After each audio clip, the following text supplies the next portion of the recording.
Honourable CM గారు నారా చంద్రబాబు నాయుడు గారి దగ్గర ఈ లా అండ్ ఆర్డర్ ఇష్యూ అదేవిధంగా గాంజా డ్రగ్స్ విషయం గురించి ఒక చిన్న మీటింగ్, ఒక రివ్యూ మీటింగ్ జరగడం జరిగింది. స్టార్టింగ్ అంటే ఇప్పుడు కొన్ని సందర్భాల్లోని ఒక ముఖ్యమంత్రి ఎలా రియాక్ట్ అవుతారు, కొన్ని సందర్భాల్లో ముఖ్యమంత్రిగా రియాక్ట్ అయితే సిచ్యువేషన్స్ ఎలా ఉంటాయి, ఇవి మెయిన్ ఒకసారి మనం ఆలోచించుకోవాల్సిన అవసరం కూడా ఉంది. ఎందుకంటే ఈ మధ్యకాలంలో మీరు జరుగుతున్న మొన్న ముచ్చుమర్రి ఇష్యూ మనకి అందరికీ తెలుసు. నంద్యాల జిల్లాలోని ముచ్చుమర్రిలోని ఒక చిన్న పాప 9 years బేబీ అమ్మాయి అత్యాచారానికి గురయ్యి అమ్మాయి హత్యకి గురయ్యింది. ఇప్పటికీ కూడా అంటే బాడీ కూడా ట్రేస్ అవుట్ అయ్యే పరిస్థితి కూడా కనిపించలేదు. సో ఇటువంటి సిచ్యువేషన్స్లోని మాట్లాడేటప్పుడు కూడా చాలా క్లియర్గా ఇటువంటి సంఘటనలు ఎందుకు జరుగుతున్నాయి, ఇది ఒక ఎత్తు అయితే నిన్ననే మనం చూసాం ఒక 6 నెలల పసికందు నిజంగా వాడిని రాక్షసుడనాలో వాడిని ఏమనాలో కూడా అర్థం కాని పరిస్థితి ఉంది. అటు ఒక చిన్నతాత వరుస అయిన వ్యక్తి ఆ అమ్మాయిని అబ్యూస్ చేయడం, 6 నెలల పసికందు మీద కూడా అత్యాచారానికి ఒడిగొట్టడం నిజంగా చూస్తూ ఉంటే కొన్ని సిచ్యువేషన్ అతని సిచ్యువేషన్ కూడా మేము అక్కడ ఎస్పీ గారిని కూడా నాకు తెలిసిన వెంటనే నేను ఎస్పీ గారితో మాట్లాడడం జరిగింది. ఎస్పీ గారు చెప్పడం కూడా ఏంటంటే కంప్లీట్గా తాగిన మైకంలో, ఎంత తాగాడంటే ఈవెన్ పోలీస్ స్టేషన్కి తీసుకొచ్చిన తర్వాత కూడా అతనికి తెలివి రాలేదు, అప్పటికి కూడా అదే మైకంలో ఉన్నాడు. అలాంటి మైకంలో ఆ పిల్లని చిన్న పసికొందిని అత్యాచారం చేసిన సంఘటన కానీ ఇవన్నీ చూస్తూ ఉంటే చంద్రబాబు నాయుడు గారు నిజంగా స్టార్టింగ్ ఇవే టాపిక్స్ ఎత్తుకున్నారు.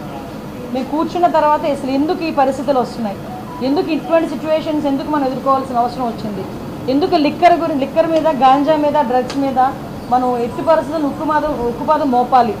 ఈ గంజాయి మత్తులోని కానీ డ్రగ్స్ మత్తులోని కానీ ఈ మద్యం మత్తులోని కానీ వీళ్ళు చేసిన అరాచకాలు చూస్తూ ఉంటే ఎక్కడో ఒకటి వీళ్ళకి ఫుడ్ స్టాప్ పడాలి అనే ఉద్దేశంతో ఎస్పెషల్లీ ఈ 2 కేసుల విషయంలో మనకి విజయనగరం జిల్లాలోని రామభద్రాపురం మండలం జీడికి వలసలోని జరిగిన 5 నెలల పసికందు మీద జరిగిన అత్యాచారం కానీ ఇప్పుడు ఈ మచ్చుమరిలోని అమ్మాయి హత్య విషయంలోని కానీ చాలా సీరియస్గా స్పందించి గౌరవ ముఖ్యమంత్రి గారు ఈ 2 ఇష్యూస్కి కూడా ఒక స్పెషల్ కోర్టును కూడా ఇమీడియట్గా ఏర్పాటు చేసి ఆ స్పెషల్ కోర్టు ద్వారా అతి తొందరగా నిందితులు ఎవరైతే ఉన్నారో వాళ్ళకి శిక్ష పడే విధంగా చేయడానికి ఆదేశాలు కూడా జారీ చేయడం జరిగింది. అదేవిధంగా ఇప్పుడు ఎవరైతే మనకి ఈ ముచ్చుమర్రి విషయంలోనైతే ఆ అమ్మాయి మరి అతి క్రూరంగా చంపబడింది. ఏదైనా మనం మామూలుగా మాట్లాడుకునేటప్పుడు కూడా చాలా క్లియర్గా ఆలోచన చేసుకోవాలి. ఆ అమ్మాయిని కూడా గొంతు నిలిపి చంపి అక్కడ వాళ్ళు చెప్పిన విధానం బట్టి ఒక రాయి కట్టి అక్కడున్న చెరువులోనో కొలలోనో పడేసిన పరిస్థితి. సో అటువంటి సిచ్యువేషన్లో అమ్మాయి బాడీ కూడా ట్రేస్ అవుట్ అవ్వలేదు. ఎన్డీఆర్ఎఫ్ బృందాలు ఇంచుమించుగా చాలా ఎక్కువగా మేమందరం కూడా పంపించడం జరిగింది. ప్రతిరోజు కూడా కంపల్సరీగా చంద్రబాబు నాయుడు గారు దీని గురించి మానిటర్ చేస్తున్నారు. మమ్మల్ని ప్రతిరోజు అడుగుతున్నారు ఎంతవరకు వచ్చింది, రిపోర్ట్ ఏంటని అడుగుతున్నారు. దీని మీద మేము అంత ఎన్డీఆర్ఎఫ్ బృందాల దగ్గర నుంచి అన్నీ కూడా ఎతికినా కూడా అమ్మాయి బాడీ అయితే ట్రేస్ అవుట్ అవ్వలేదు. ఇప్పుడు ఆ తల్లిదండ్రులు ఎవరైతే నిందితులు ఉన్నారో నిందితులను కూడా పట్టుకుని రిమాండ్కి పంపించడం కూడా జరుగుతుంది. అరెస్ట్ చేయడం జరిగింది. ఇప్పుడు రిమాండ్ కూడా పెడుతున్నారు. అట్ ద సేమ్ టైం ఆ కుటుంబానికి చనిపోయిన బిడ్డను ఎవరు కూడా తీసుకురాలేదు. జస్ట్ వాళ్ళకి ఒక కాంపెన్సేషన్ విషయంలో ఒక 10 లక్షల రూపాయలు ఇవ్వాలని చెప్పి ఆ ముచ్చుమరి కేసులో మనకి 9 సంవత్సరాల ఆడబిడ్డకి ఏదైతే అన్యాయం జరిగిందో, అమ్మాయి హత్య గావించబడిందో ఆ కుటుంబానికి 10 లక్షల రూపాయలు. అదేవిధంగా ఇప్పుడు అత్యాచారానికి గురైన బాలిక ఉంది, బాలిక ఇన్ ద సెన్స్ పసికందు, ఆ పసికందుకి కూడా ఒక 5 లక్షల రూపాయలు ఫిక్స్డ్ డిపాజిట్ చేసి రేపు పొద్దున్న అమ్మాయికి ఉపయోగపడేటట్టుగా ఫిక్స్డ్ డిపాజిట్ చేయమని కూడా ఇప్పుడే సీఎం గారు ఆదేశాలు ఇచ్చారు. ఈ విషయంలో ఎలాంటి వాళ్ళైనా కూడా పగడ్బందీగా ఎట్టి పరిస్థితులను వదిలే ప్రసక్తి లేదు అని చెప్పి చాలా క్లియర్గా చెప్పడం జరిగింది. అట్ ద సేమ్ టైం ఈరోజు ఏదైతే గంజా విపరీతంగా పెరిగిపోయి, డ్రగ్స్ విపరీతంగా యూసెస్ పెరిగిపోయి, నకిలీ మద్యం తాగి వాటికి అలవాటు పడిపోయి వాటి నుంచి బయటికి రాని సిచ్యువేషన్స్లో ఉన్న వాళ్ళని కూడా ఏ విధంగా బయటకు తీసుకురావాలి, ఏ విధంగా రీఅడిక్షన్ సెంటర్స్ ఏర్పాటు చేయాలి, వీటన్నిటి మీద కూడా రివ్యూ జరుగుతుంది. డెఫినెట్గా రాబోయే కాలంలో ఆడపిల్ల మీద ఒకటి మాత్రం చాలా క్లియర్ అండి, ఆడపిల్ల మీద తప్పుడుగా చూడాలనుకున్నా కూడా భయం కలగాలి. తప్పుడుగా వాళ్ళ మీద ప్రవర్తించిన రోజే అదే ఆఖరి రోజు అవ్వాలి వాడికి అన్న విధంగా చట్టాలని కూడా మేము క్లియర్ కట్గా చట్టాలని కూడా మేము చేసుకుంటామండి. డెఫినెట్గా రాబోయే కాలంలోనే ఆడపిల్లల మీద ఎటువంటి అఘాయిత్యాలు జరగకుండా చూసుకునే బాధ్యత కూడా తీసుకుంటాం. ఏదైతే ఈ 2 విషయాలని కూడా నేనే స్వయంగా వెళ్ళి వాళ్ళకి ఆర్థిక సహాయం అందించేటట్టుగా నేను ఏర్పాటు చేస్తాను. 9 రోజులండి. నిజంగా మీరు ఆ విషయంలోని మనం ఏది దాటేయాల్సిన అవసరం లేదు. ఎందుకంటే 9 రోజులు కూడా డే ఫస్ట్ నుంచి కూడా కంప్లైంట్ వచ్చిన డే ఫస్ట్ నుంచి కూడా ఎవరినైతే నిందితులను పట్టుకున్నారో ఆ నిందితులను పట్టుకుని వాళ్ళు ఇంట్రాగేట్ చేస్తున్నారు. ఆఖరికి ఏంటంటే గట్టిగా ఇంట్రాగేట్ చేస్తే వాళ్ళ తల్లిదండ్రులు ఇందులో ఇన్వాల్వ్ అయి ఉన్నారు. అంటే ఎవరైతే ఆ 3 పిల్లలు కూడా మైనర్, ముగ్గురు పిల్లలు మైనర్లే. ఆ ముగ్గురు పిల్లలు మైనర్లు, వాళ్ళు చేయలేరు కాబట్టి వాళ్ళ పేరెంట్ని ఎవరినో సహాయం తీసుకున్నారు. వాళ్ళ పేరెంట్ ఏంటంటే కొడుకులు రక్షించాలన్న తపనలోని ఈ విధంగా వాళ్ళు కూడా చేయడం అనేది జరిగింది.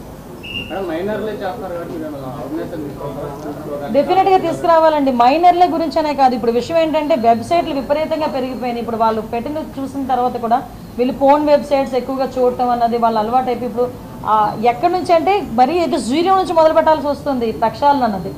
ఈ వెబ్సైట్లు విపరీతంగా పెరిగిపోయినాయి. ఎవరు పడితే వాళ్ళ చేతులు స్మార్ట్ ఫోన్లు ఉంటున్నాయి. తల్లిదండ్రులు కూడా వాళ్ళు ఏం యూజ్ చేస్తున్నారు అన్నది కూడా, ఏమి చూస్తున్నారు అన్న దాని మీద కూడా అవగాహన మనకి రావట్లేదు. ఏంటో ఇప్పుడు అంటే కొన్ని రాజకీయంగా విమర్శలు అవసరం లేదు కానీ ఇటువంటి సిచ్యువేషన్స్లో బట్ నేను ఏమంటానంటే ప్రతి తల్లిదండ్రులు కూడా దయచేసి మీ బిడ్డలకి ఫోన్లు ఇచ్చేటప్పుడు, ట్యాబ్లు ఇచ్చేటప్పుడు, ల్యాప్టాప్లు ఇచ్చేటప్పుడు ఒక కంట కనిపెట్టాలి. ఎందుకంటే వాళ్ళందరూ చిన్నపిల్లలు, వాళ్ళకి తెలియక చాలా వ్యవహారాల్లో వాళ్ళు తలదూరుస్తుంటారు.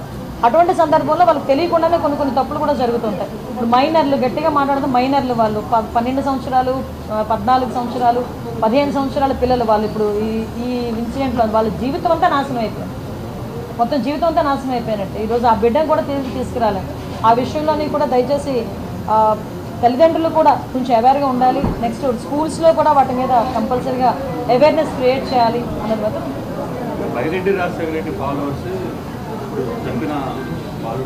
ఎవడైనా అనవసరం అండి.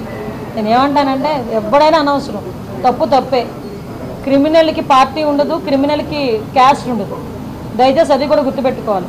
క్రిమినల్ అన్నవాడికి పార్టీ ఏంటి, క్రిమినల్ అన్నవాడికి క్యాస్ట్ ఏంటి? క్రిమినల్ ఈజ్ క్రిమినల్ అంతే. క్రిమినల్కి శిక్ష పడాలి, ఆ శిక్ష పడేటట్టుగా చేసుకోవాలి అంతే. అంతకుమించి ఇందులోని బైరెడ్డి వాళ్ళు ఉన్నారు, ఆరెడ్డి వాళ్ళు ఉన్నారు అని అందు మనకు అనవసరం. తప్పు చేశాడు, శిక్ష పడాలి అంతే. ఆ శిక్ష కూడా ఎప్పుడో పడవడం కాదు, ఇమీడియట్గా పడాలి. ఆ శిక్ష కూడా యాజ్ ఎల్ యాజ్ పాసిబుల్ పడాలి. ఆ శిక్షను చూసైనా మత్తులో ఉన్నవాడికి కూడా అరే నేను ఈ తప్పు చేస్తే నాకు ఈ శిక్ష పడుతుంది అన్న ఆలోచన రావాలి.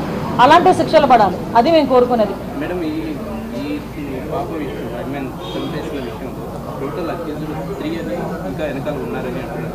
మొత్తం 5 మెంబర్స్ని అరెస్ట్ చేశారు. వాళ్ళ ఫాదర్ని ప్రస్తుతానికి వాళ్ళు అరెస్ట్ చేశారు. ఇంకా ఎంక్వైరీ కూడా జరుగుతుంది, ఇంకెవరైనా ఇందులో ఇన్వాల్వ్ ఉన్నారేమోనని. ప్రస్తుతానికి అయితే ఇప్పుడు 5గురిని అరెస్ట్ చేశారు, 5గురిని కూడా రిమాండ్కి పంపిస్తారు.